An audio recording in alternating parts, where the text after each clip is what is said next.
So yun, what's up, Kulitan fam? So ngayon lang ulit ako nag-vlog and maybe I'll post this in an eager manner kasi ang dami ko nang sinabing lines na ganito and hindi talaga siya napopost. I think it's about 5 or more. Sinabi ko yung line na, "Hi guys, sigurado mapopost na to. Hi guys, hi Kulitan fam. Sigurado na ako ipopost ko na to."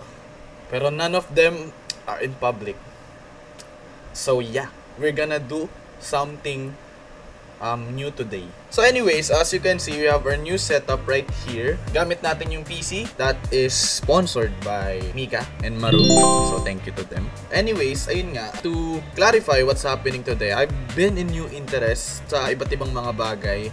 And hindi na lang siya sa vlogging and also editing. So maraming mga bagay yung nangyari sa akin throughout the hiatus na nangyari sa channel natin. And I don't know, it's been big. What? And hindi ko na to i-edit para ma-post ko agad kasi nga, alam niyo naman ako, baka nga hindi ko ma-post. Baka lagyan ko lang ng music and then let's call it a day. Patawarin niyo na lang muna ako para ma-upload na natin to. Kasi pag na-overwhelm na naman ako and na naman naisip ko, baka hindi na naman to ma-post. Which is most likely, minsan pag nababaliw lang ako, tsaka lang ako na-post. So ngayon, baliw ako. And yeah. So to clarify things up, nahihilig ako sa coding and something about computers. So since nag-build ako ng PC, binild ko kasi tong PC, no. Binigay sa akin ni Maru, tinuruan niya ako ng basic PC building. So I'm gonna be proud na binild ko tong PC na to. Ako yung naglagay, ako yung nagbuo kasama yung tatay ko. Sinuportahan niya ako and such. Susunod papakita ko yung PC setup pero for now wag muna kasi sobrang kalat. Pero yeah, as you can see meron din tayong mic stand which is sponsored din by Mika. And as you can see right here, may tape pa nga. Hindi pa ako nakakabili nung yun na. Nahilig nga ako sa computer. Like as in, meron tayong subject, it's called information system, and hindi ako natanggal, alam mo yun, wala akong naging distraction. Medyo meron, like FB Lite, nag-FB ako. Just to recharge the dopamine sa utak ko. Pero hindi naman siya totally distracted, like hindi na talaga ako nakikinig, which is a good sign na meron talaga akong interest sa gantong bagay. Meron lang talaga akong sakit dito sa pagkakaroon ng attention span. Kaya minsan gusto ko ilayo yung cellphone ko. Pero anyways, gumagawa din ako ng something new.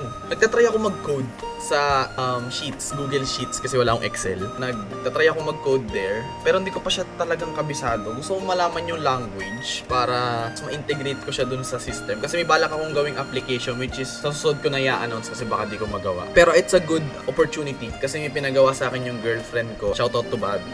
Meron siya pinagawa na sheets na matatrack yung gastos and such. And so far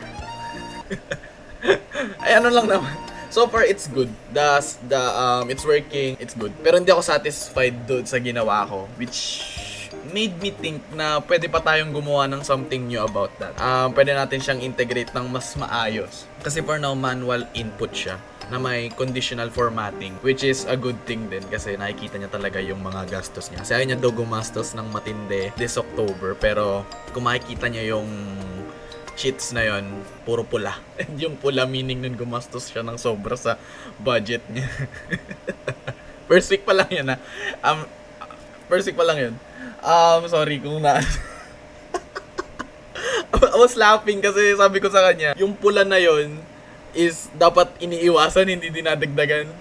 Sunod-sunod yung pula. So, medyo bumababa naman siya over time, pero may pula pa rin. Pero ayun nga. Anyways, ayun, dun ako na curious. May time na wala akong ginagawa sa office and then nag-YouTube ako ng codes sa sheets, and then nakita ko dun na kung paano talaga siya ka-efficient. Like as in, isang pinot mo lang ng button. Hindi ko alam na may button sa sheets eh. Isang pinot mo lang ng button, makukuha mo na yung data, yung specific data na kailangan mo, o kaya copy this, copy that, ilipat to dito, tsaka dyan, with just a push of a button just to input the code na nilagay mo.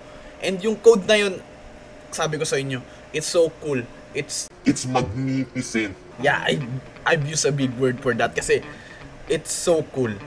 Promise. It's really absolute cinema. Nung na-figure out ko yun, boy, sabi ko talaga sa sarili ko, I want to do code. Promise. And also, Baka lang. Kasi nga medyo pangit yung foundation ko sa computer. Kasi nga, yung mga computer subject namin nung high school, laging wala. Like as in, wala kaming computer subject na matino. Grade 7, wala.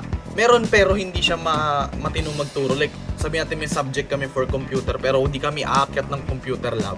Ang pinaka natutunan ko, HTTPS. Tapos di ko pa natandaan yun. Kasi nga, hindi siya naturo ng maayos. Ginaya ko lang siya by the book. Tapos ginawa namin. Pinaka naalala ko nung gumawa ko ng PewDiePie versus T-Series na HTTPS. HTML. Tapos andun yun. Tapos sabi ko, subscribe to PewDiePie. Tapos Hello World. Ayun. Pero hanggang dun na yan. Kung maniniwala kayo sa akin, dumaan ako ng grade 7 hanggang grade 10. Ang pinaka-knowledge ko lang sa code is Hello World. And hanggang ngayon, hindi ko pa rin tatandaan yung Hello World na yun. Tapos yung HTML na yun, nalimutan ko na.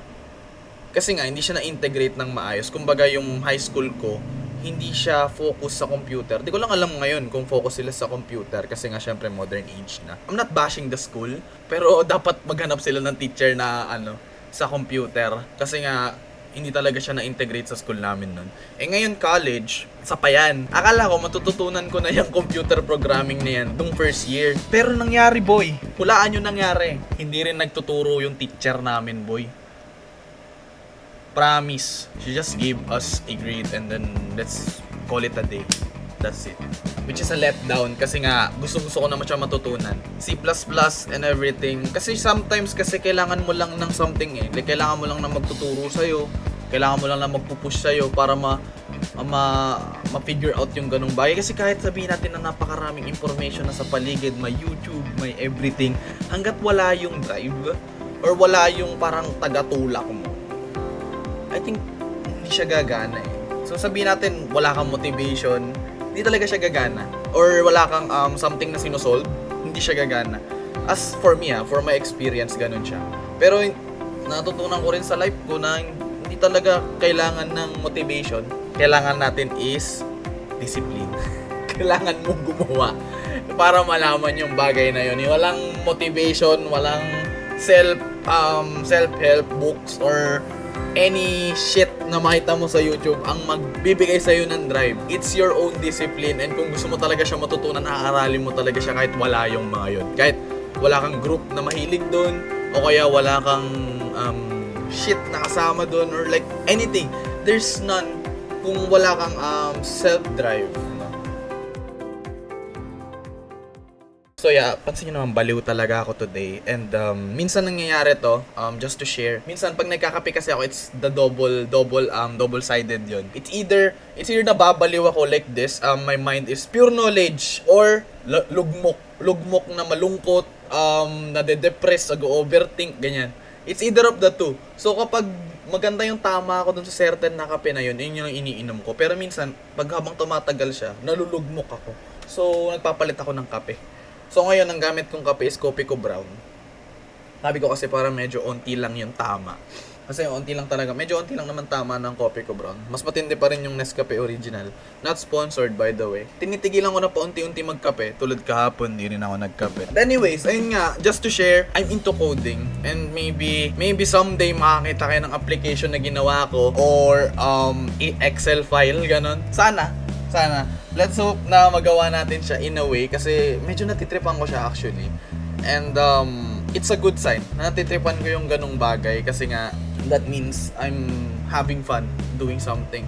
So does that mean ba nababalik na tayo sa vlogging? Currently, hindi naman siya imposible, pero this kind of vlogging na muna yung mangyayari. Like, hindi ako dapat ma-overall. I need to focus on doing things na, alam mo yun, medyo komportable pa ako for now. Kasi nga, bumalik ako sa basic. Naging beginner ulit ako sa mga bagay-bagay. That said, ngayon lang ako nagkaroon ng current rig, ng setup nga. Kasi nga, yung current setup namin sa taas, which is gamit ng kapatid ko, is lagi niya rin ginagamit. So, naiintindihan ko naman yun. Pero pagpasensyahan nyo na, dahil may mga uploads ako na, like, sasabihin ko na magtutuloy-tuloy, pero hindi siya nagtuloy-tuloy.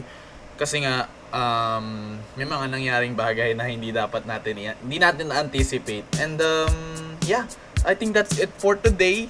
Thank you for letting me up for today's video. I'll call it a day agad. Just gonna put some cuts and anything.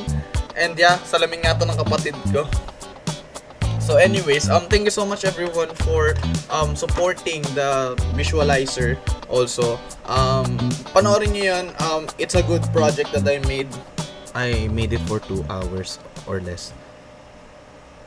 Kasama na yung acting and editing. Just watch it. Just watch it. It's all envisioned. It's in my head all the time pag narinig yung kantang yun. So please watch it. I'll see you in the next video. Maraming salamat, Kulitan Fam. And paalam. Bye-bye.